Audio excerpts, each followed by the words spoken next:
Get out. Get out of my house right now. My daughter-in-law, Ayla's voice cut through the air like a knife as she screamed at me in my own kitchen. She stood there with a garbage bag stuffing my belongings into it like I was already dead. "You're nothing but a burden," she shrieked. "My parents deserve this house more than some old woman who contributes nothing." I watched her parents, Freya and Saxton, rearrange my furniture like they owned the place. They did this right in front of me, as if I didn't exist. I looked at my son Asher, waiting for him to defend the woman who raised him. But he just stood there, silent, staring at the floor like a coward. "You have until tomorrow morning to leave," Ayla continued. "We need this space for our real family." Freya was already hanging her tacky paintings over my family photos, 25 years of memories, and she covered them up like garbage. I watched her replace Asher's graduation photo with cheap hotel artwork. This was the house where I raised Asher after his father Bryce died. For 25 years, I sacrificed everything to keep this roof over our heads. I worked endless hours, turned down promotions, gave up love because I thought my son needed me. But apparently, none of that meant anything now. "You should be grateful, we're even giving you until morning," Saxton added. I stood there, listening to them divide up my life like vultures. But here's what they didn't know. I had been quietly preparing for this moment for months. I saw this coming. The way Ayla calculated my house's value. The way she talked about wasted space. The way my own son treated me like a guest in my own home. So I made plans. Plans they would never see coming. Tomorrow morning, when they thought they'd gotten rid of the old burden, I was going to walk back through that door. But I wouldn't be alone. I'd be bringing someone who would change everything they thought they knew about power and ownership. They wanted to play games with a woman who'd survived 25 years of struggle. Tomorrow, they were going to learn what real power looked like. If you want to see what I had planned, subscribe because you won't believe what happens next. My name is Alara. Let me tell you how we got here, because you need to understand what I sacrificed to build the life they just tried to steal from me. 25 years ago, my world shattered in an instant. Bryce, my husband, died in a car accident on a rainy Tuesday morning. I still remember the phone call, the way the officer's voice sounded so distant and formal as he told me my husband was never coming home. Asher was only 8 years old, and suddenly I was a widow with a mortgage I couldn't afford, and a little boy who kept asking when Daddy was coming back. I had two choices that day: lose the house and uproot Asher from the only home he'd ever known, or find a way to fight for it. I chose to fight. I took a job as an administrative assistant at a downtown law firm. It wasn't glamorous work, but it paid the bills. I put in long hours, staying late every night to finish extra projects, taking on responsibilities that weren't even in my job description. I learned every system, memorized every procedure, and made myself indispensable. Every promotion I earned, every small raise, every Christmas bonus, it all went straight toward keeping this house and raising Asher. I watched other single mothers struggle to make ends meet, and I swore that wouldn't be us. This house was our stability, our foundation, and I would do whatever it took to keep it. I never dated. Not once in 25 years. There were opportunities, nice men who asked me out, who seemed genuinely interested in building something with me. But every time, I said no. I convinced myself that Asher needed me too much, that bringing another man into our lives would somehow take away from what I could give my son. I never traveled. While my coworkers took vacations to Europe or beach resorts, I stayed home. Every vacation day, I went to attend Asher's school events, his baseball games, his parent-teacher conferences. I told myself that watching him play shortstop was better than seeing the Eiffel Tower. I never bought myself anything that wasn't absolutely necessary. My clothes came from discount stores, my car was 15 years old, and I wore the same winter coat for a decade. But Asher? Asher had everything. The best baseball equipment, tutoring when he struggled with math, a college fund that I fed $20 at a time. Every penny I earned went toward his future. When he wanted to play travel baseball, I worked overtime to pay for the fees. When he needed a laptop for school, I skipped meals for 2 weeks to afford it. When he applied to colleges, I took out loans to make sure he could attend the best law school that accepted him. The day Asher graduated from law school was the proudest day of my life. I sat in that auditorium, wearing a dress I'd bought on clearance 3 years earlier, and I cried. I cried because I'd done it. I'd raised a successful, educated man all by myself. I thought I'd finally done something right. I thought all those years of sacrifice meant something. I thought the love I poured into raising him would come back to me when I needed it most. I was wrong. Everything changed when Asher met Ayla at his law firm. She was beautiful, I'll give her that. Tall, blonde, with the kind of confidence that came from never having to worry about money. She was ambitious too, the type of woman who saw life as a chess game and calculated every move 3 steps ahead. From the very first time Asher brought her home for dinner, I knew she had very specific ideas about how life should work. And those ideas didn't include me. "Oh, this is quaint," she said when she walked into my living room, the same living room where I'd helped Asher with homework for years. She said it with a smile, but her eyes were already measuring the space, calculating what she could do with it if I wasn't there. From day one, she made it clear that having his mother around was inconvenient. She never said it directly at first. She was too smart for that. Instead, she made comments. Little digs that cut deep. "Maybe you should update your wardrobe a bit," she'd suggest when I wore my work clothes to their company events. "You don't want to embarrass Asher in front of his colleagues." She'd laugh when I told stories about raising him, but it wasn't a warm laugh. "Oh my God, you still talk like you're from the old neighborhood," she'd say, making me feel like my working-class background was something shameful. The worst part was watching how she talked about me at dinner parties with their lawyer friends. She'd introduce me as Asher's mother who lives with us, like I was some charity case they'd taken in. When I tried to join conversations, she'd give me this look, this patronizing smile that said I didn't belong in their world. But the real manipulation came after their wedding. Ayla convinced Asher that they should move back into my house temporarily while they saved money for their dream home. "It just makes financial sense," she told him, and me. "Why waste money on rent when we could be saving for our future?" I should have said no. I should have seen what was coming. But this was my son, and I wanted to help him build his life, so I said yes. That was 3 years ago. What started as a temporary arrangement became permanent, but not in the way I expected. Slowly, methodically, I became a guest in my own house. My kitchen became their kitchen. Ayla rearranged everything, threw away my old dishes, and replaced them with expensive sets that I wasn't allowed to use. "These are for special occasions," she'd say when I reached for a plate. My living room became their entertaining space. My comfortable furniture disappeared, replaced by modern pieces that looked nice but felt cold. My family photos were moved to make room for better lighting. I was relegated to the basement. At first, it was presented as giving me privacy and my own space. But really, it was about getting me out of the way. I was told I was lucky to have a roof over my head at my age, like I should be grateful for the privilege of living in my own house. The house I fought for 25 years to keep. The house I worked overtime to maintain. The house that was legally, completely mine. But Ayla didn't know that last part yet. None of them did. They treated me like I was a burden they inherited, not the woman who owned every square inch of the property they were living in. And as I watched my son choose his wife's comfort over his mother's dignity, I realized something that broke my heart. I raised a stranger.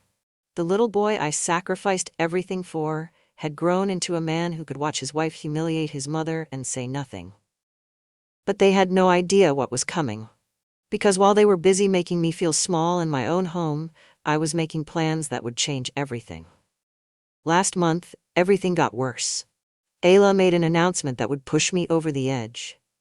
"My parents are moving in," she declared one morning over coffee, like she was discussing the weather.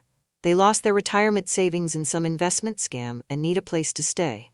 Freya and Saxton apparently fell victim to one of those financial schemes that promised huge returns.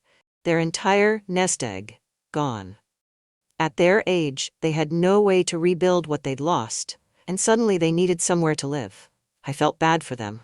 I really did. Nobody deserves to lose everything they worked for. But what happened next showed me exactly who I was dealing with. The thing is, Ayla continued, stirring her coffee like she was delivering good news, there suddenly isn't room for everyone. I felt my stomach drop. I knew what was coming before she even said it. She stood up in my kitchen. The same kitchen where I'd fed Asher countless meals when he was growing up.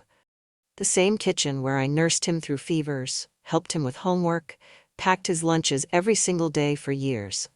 This was where we celebrated his good grades, where he told me about his first girlfriend, where I'd cried tears of joy when he got into law school. And now his wife was standing in that sacred space, telling me I had to leave. You're being selfish for not understanding that younger people need the space more than you do, she said, her voice cold and matter-of-fact. My parents have been through enough trauma losing their money. They shouldn't have to live in some cramped basement. Her father Saxton nodded along eagerly, like he'd been waiting his whole life for this moment. It's just the natural order of things, he said, adjusting his glasses with self-importance. Elderly people should know when to step aside and make room for the next generation. I stood there listening to this man who just lost everything because he was stupid enough to fall for a scam, tell me I should step aside in my own house. The house I'd worked 25 years to keep. The house I'd sacrificed everything for. But the worst part, the part that absolutely destroyed me, was my son's reaction. Asher said nothing. I looked at him, silently begging him to speak up for me, to remember everything I'd done for him, to show even a shred of the loyalty I'd given him his entire life. But he just stood there, looking uncomfortable, staring at his phone like it was the most interesting thing in the world. My own son, who I sacrificed everything for, said absolutely nothing while his wife and her parents planned to throw me out of my own home. That's when I realized the truth that shattered my heart into a million pieces. The little boy I raised, the man I put through law school, the son I chose over every opportunity for my own happiness, he was gone. In his place stood a stranger who cared more about keeping his wife happy than protecting his mother. I think you'll be much happier somewhere else, Ayla continued, like she was doing me a favor. Somewhere more age-appropriate. Age-appropriate. Like I was some piece of furniture that didn't match their decor anymore. As I watched them make plans for my house, for my life, for my future, something inside me snapped. Not with rage, with clarity. Crystal clear, cold clarity. They wanted to play games? They wanted to treat me like I was disposable? Fine. But they had no idea who they were really dealing with. Because while they were busy dividing up what they thought was theirs, I was about to show them exactly who owned what in this family. And it wasn't going to be pretty. What none of them knew was that I'd been keeping a secret for 25 years.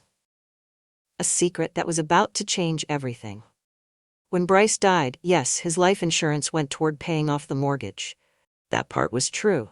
But what I never told anyone, not even Asher, was that there was another policy. A smaller one that Bryce had taken out years earlier. I never touched that money. Not once in 25 years. Instead, I did something that would have shocked them if they'd known. For 25 years I'd been quietly investing that money, adding to it whenever I could spare even $20 from my salary. $20 here, $50 there, whenever I had anything left over after paying for Asher's needs. Bryce had a friend named Fraser, who became a financial advisor after college. Fraser had always been good with numbers, and when he heard about Bryce's death, he reached out to help me navigate the insurance paperwork. That's when I told him about the second policy. Don't touch it, he advised me. Let me help you invest it. Think of it as your safety net. So that's what we did. Month after month, year after year, Fraser helped me turn that small policy into something substantial. While I was working overtime and living paycheck to paycheck, my secret nest egg was growing. Every time Asher needed something, baseball equipment, tutoring, college expenses, I paid for it out of my regular salary. I never touched the investment money. That was mine. The one thing in my life that was completely, entirely mine. When Asher graduated law school and started making good money, I thought maybe I could finally relax a little. Maybe I could enjoy some of what I'd built.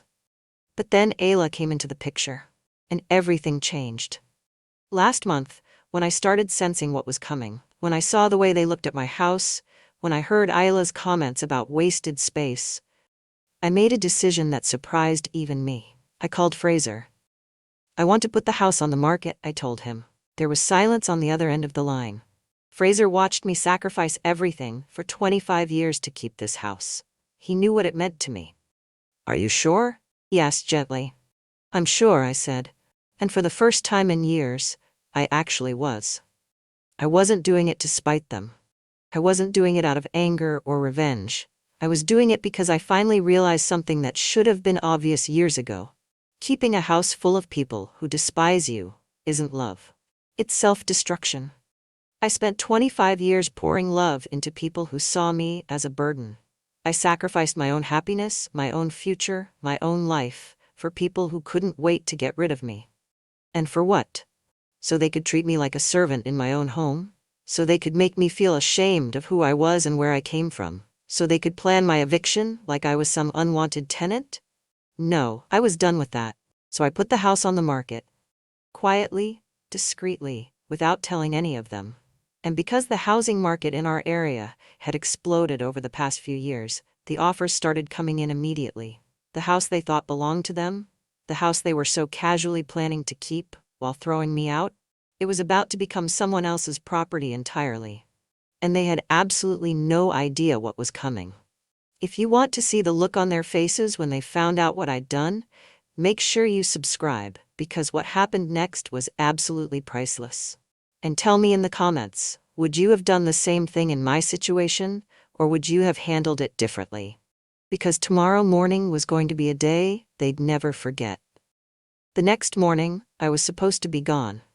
According to Ayla's ultimatum, I should have been out of their lives forever. Probably living in some cheap apartment or begging relatives to take me in. Instead, I spent the night at a nice hotel downtown, sleeping better than I had in months. I had one last piece of business to handle.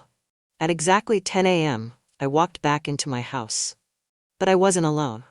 Fraser was with me, carrying his briefcase and wearing his professional suit. Next to him was a man I never met in person but spoke to several times over the phone.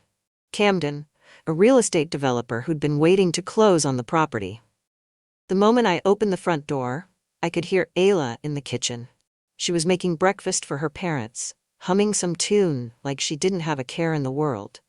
The smell of bacon and coffee filled the air, and I could hear Freya and Saxton talking about their plans to redecorate their new home. Ayla was still in her robe, her hair in a messy bun, acting like the queen of the castle. She'd probably slept wonderfully last night, thinking she'd finally gotten rid of the old burden. When she saw me walk through the door, her face went from content to confused to absolutely furious in about 3 seconds. "What are you doing here?" she shrieked, dropping the spatula she'd been using. "You were supposed to be gone. How dare you come back?" Freya and Saxton came rushing out of the kitchen, still in their pajamas, looking like I just broke into their house. "This is harassment," Saxton yelled, pointing his finger at me. "We told you to leave. I'm calling the police." Ayla was practically shaking with rage. "You can't just walk back in here like you own the place. This is our home now." That's when I smiled. Actually smiled. For the first time in months, I felt genuinely happy. "Funny you should mention ownership," I said calmly, reaching into my purse. I pulled out a thick manila envelope and handed it directly to Ayla. Her hands were trembling as she took it, probably thinking it was some kind of legal threat or desperate plea. "What is this?" she demanded, ripping it open. "Closing documents," I said simply. "The house sold yesterday." The color drained from her face as she read the first page. Her mouth fell open and she started flipping through the papers frantically, like she could somehow change what was written there. "For $1.2 million, I continued, enjoying every second of her shock. "Cash deal." Fraser stepped forward with his professional smile. "The sale was finalized yesterday afternoon. All legal requirements have been met." That's when Camden spoke up for the first time. He was a tall, well-dressed man in his 40s, and he had the kind of patience that came from dealing with difficult situations in real estate. "I'm the new owner," he said politely but firmly, "and I'd like to start renovations immediately." Ayla's legs actually gave out. She had to grab the doorframe to keep from falling. This This can't be legal. She can't sell a house that doesn't belong to her. Actually, Fraser said, pulling out another set of documents, she can. The house has been entirely in her name since her husband's death 25 years ago. She is the sole owner and has every legal right to sell her property. The silence that followed was deafening. You could have heard a pin drop. Freya started crying. Saxton's face turned purple. And Asher? My son finally appeared from upstairs, looking confused and terrified. Mom, what's going on? He asked, like he genuinely had no idea his world was about to collapse. That's when Camden delivered the final blow. I'll need all current occupants to vacate the premises by 2 p.m. today. My construction crew arrives first thing Monday morning. 4 hours. I'd given them 4 hours to get out of my house. The same house they'd tried to throw me out of with 1 day's notice. The look on their faces was something I'll remember for the rest of my life. The color drained from Ayla's face as she read through the paperwork. Her hands shook as she flipped page after page, desperately looking for something that would make this all go away. You can't sell a house that isn't solely yours, Saxton demanded, grabbing the documents. This is fraud. That's when I delivered the truth that shattered their world. The house has been entirely in my name since Bryce died 25 years ago, I said calmly. Asher was never on the deed. Ayla was never on the deed. I am the sole owner, and I just exercised my legal right to sell my property. The silence was deafening. Ayla's mouth fell open. Freya started hyperventilating. Asher looked like someone had punched him in the stomach. That's impossible, Ayla whispered. We've been living here for 3 years. As tenants, Fraser interjected smoothly. Very generous tenants who paid no rent. Saxton started ranting about family loyalty and moral obligations. You can't just throw out your own son. What kind of mother does this? I looked at this man who just lost his retirement to a scam and laughed. The kind who worked 25 years to keep this house. The kind who was told by her own family that she was a burden, who needed to step aside. Camden, remarkably patient for a man dealing with hostile squatters, finally spoke up. I need all current occupants to vacate by 2 p.m. today. My construction crew arrives Monday morning. 2 p.m.? Ayla shrieked. Today? Where are we supposed to go? That's not my problem, Camden replied. This is a business transaction. The house is now mine. Freya was sobbing. We have nowhere to go. You can't do this? I'm not doing anything to you, I said, feeling completely at peace for the first time in years. You did this to yourselves when you decided I was disposable. As I watched them scramble and panic, I realized something important. For 25 years, I'd been afraid of disappointing them, afraid of not being enough. But standing there watching the people who'd tried to destroy me face the consequences of their actions, I wasn't afraid anymore. I was free. That's when Asher finally spoke. After standing there in silence while his world collapsed, my son finally found his voice. But he didn't use it to defend me. Instead, he looked me straight in the eye and said, "What about my fair share of the sale proceeds?" My fair share. After everything I just revealed, his first concern was money. That's when I delivered the final truth I'd been holding back for 25 years. Let me tell you about fair shares, Asher, I said, my voice steady. Let me tell you about the nights I cried myself to sleep, wondering if I was doing enough for you. His face went pale. But I wasn't finished. Let me tell you about the job promotions I turned down because they required travel and I couldn't leave you alone. 3 different opportunities to advance my career, but I said no because I thought you needed me home. Ayla was crying now, but not from remorse. It was rage. Let me tell you about Robert, a good man who wanted to marry me when you were in college. I said no because I thought you needed me more.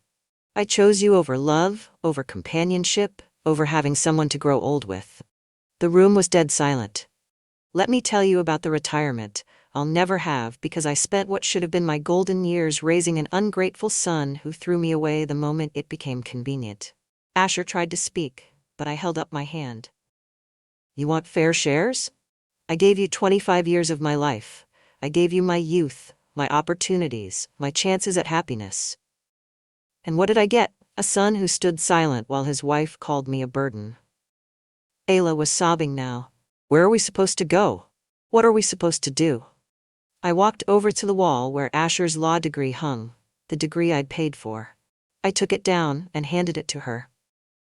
"Maybe he should practice some law," I said simply. The look on their faces was priceless. Here was my son, a trained lawyer, who had never bothered to check who actually owned the house he'd been living in.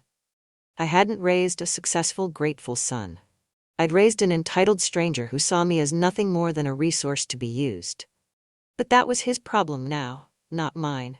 4 hours later, I was sitting in my new lakeside condo, the one I'd bought with cash from my secret investments, watching the sunset through floor-to-ceiling windows. My phone buzzed constantly. 17 missed calls from Asher and 43 text messages ranging from apologies to threats to desperate pleas. "Mom, please call me back. We can work this out. How could you do this to your own family? You're destroying our lives. This is cruel." I didn't answer any of them. For the first time in 25 years, I was eating dinner at whatever time I wanted. I was watching whatever I wanted on television. I would be sleeping in a bed that was mine and mine alone. Tomorrow, I would start my life over at 50 years old. I wasn't angry anymore. That surprised me. I felt something I hadn't experienced in decades. I felt free. And you know what? I should have done this 20 years ago. Sometimes the greatest gift you can give someone is letting them face the consequences of their choices. For 2.5 decades, I'd been teaching Asher that actions don't have consequences. That no matter how he treated me, I would always be there to catch him when he fell. That was my mistake. I'd enabled his selfishness by always putting his needs before my own. My phone buzzed again. Another text from Asher. "Mom, Isla's parents are sleeping in their car, please." I turned the phone face down and took another sip of my wine. They'd figure it out. Asher was a lawyer after all. They were all adults who'd made adult decisions. Now they could face adult consequences. As for me, I had a whole new life to build. And this time I was building it for myself. If you've stayed with me through this entire story, make sure to subscribe because I want to share more stories about people who finally learned to choose themselves. And tell me in the comments, do you think I was too harsh? Or do you think sometimes family members need to learn the hard way that love isn't supposed to be one-sided? Because I can promise you this, I'll never make the mistake of enabling ungrateful people again. If you enjoyed this story, like, subscribe, and share with others so they can learn too. See you in our next video.